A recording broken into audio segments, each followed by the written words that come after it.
The Galactic Combat Academy on Station Kepler-7 had trained warriors from 63 species over the past 2 centuries. Its instructors were legends, its curriculum refined through countless battles, and its methods considered universal law. When the humans arrived, everyone assumed they would simply adapt like every other species before them.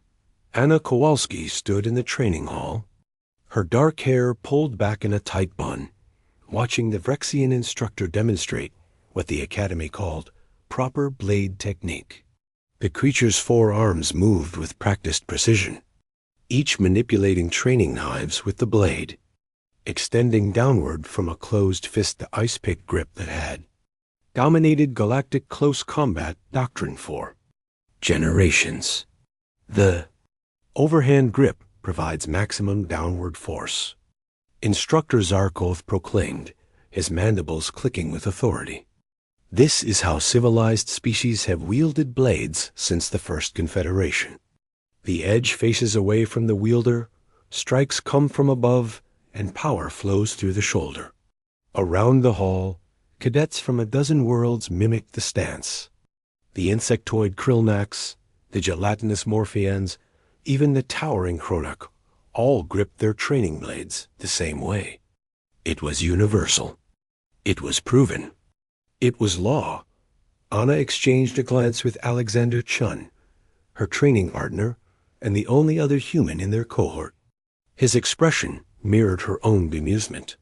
"Instructor," Anna called out, her voice cutting through the chamber.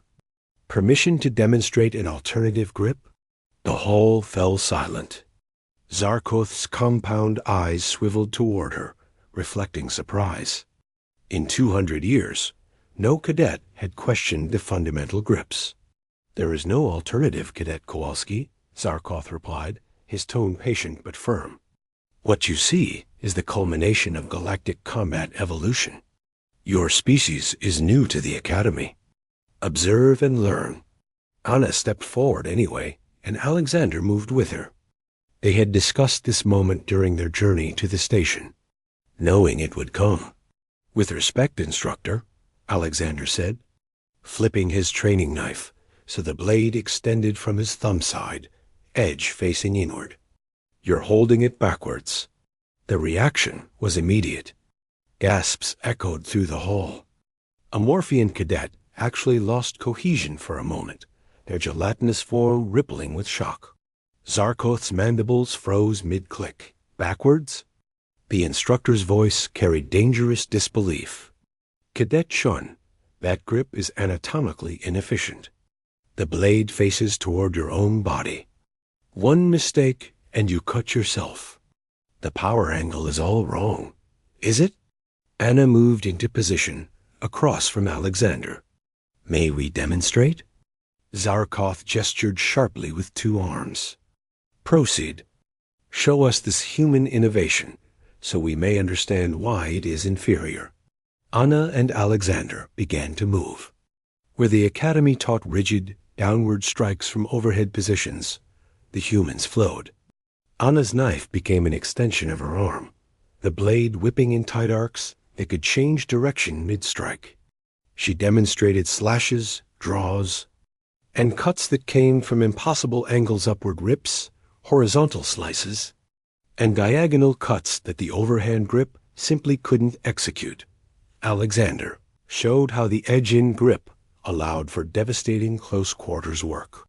He demonstrated how a fighter could control an opponent's weapon hand while simultaneously cutting, something the edge-out grip made nearly impossible. His movements weren't just strikes. They were a conversation of defense and offense happening simultaneously. The saber grip, Anna explained as she moved, isn't about raw downward power.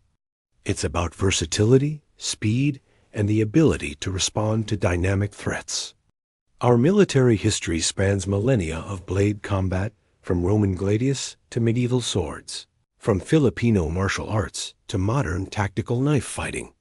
We didn't just develop one grip. We developed dozens, each for different contexts.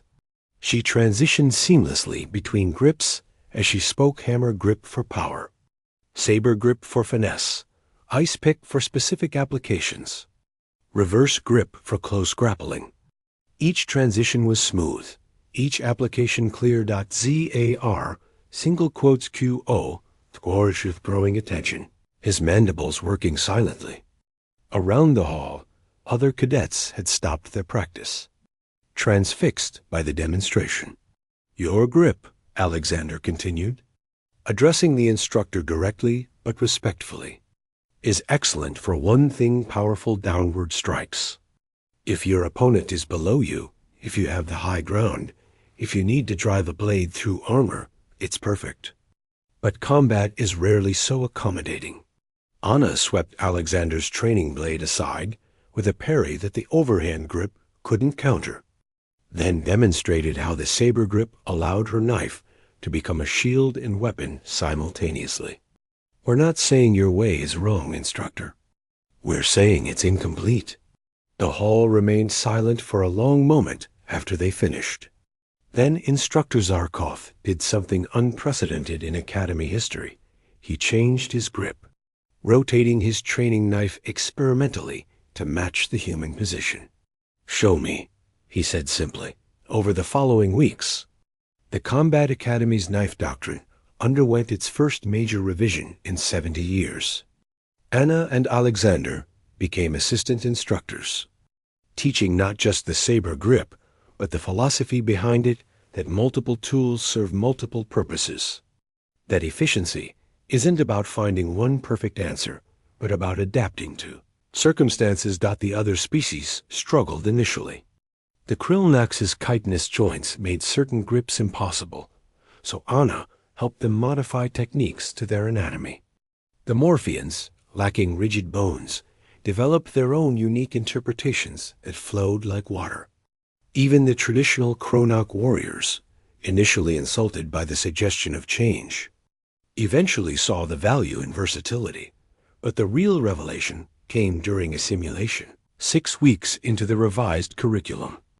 A mixed-species team faced a combat scenario that required both breaching armored positions and close-quarters combat.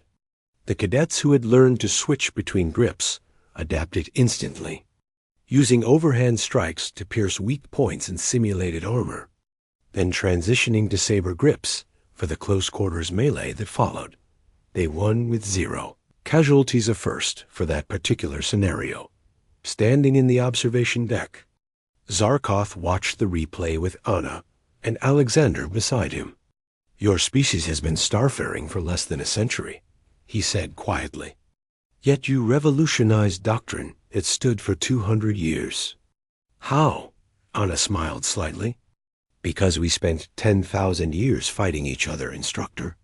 Humans didn't have the luxury of one universal enemy or one type of combat. We fought in jungles and deserts, in trenches and streets, with honor and without. We had to adapt or die, so we learned that rigid doctrine is just another way to fail. And you brought that philosophy to the stars, Zarkov observed. Alexander nodded. We did, not because we're better warriors than anyone else. We're not. But because we learned a long time ago that the best answer to what's the proper way is usually it depends. The instructor's mandibles clicked in. What the humans had learned was his equivalent of a laugh. The Academy's motto is unity through discipline.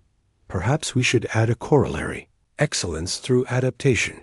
I'd suggest, Anna said, grinning. But first, check if you're holding it backwards. That night, the Academy transmitted its updated combat curriculum to all Confederate military installations across 70 systems. Buried in the technical documentation was a small note, revision introduced by human cadets a Kowalski and a Chun, who respectfully questioned 2 centuries of conventional wisdom and were correct.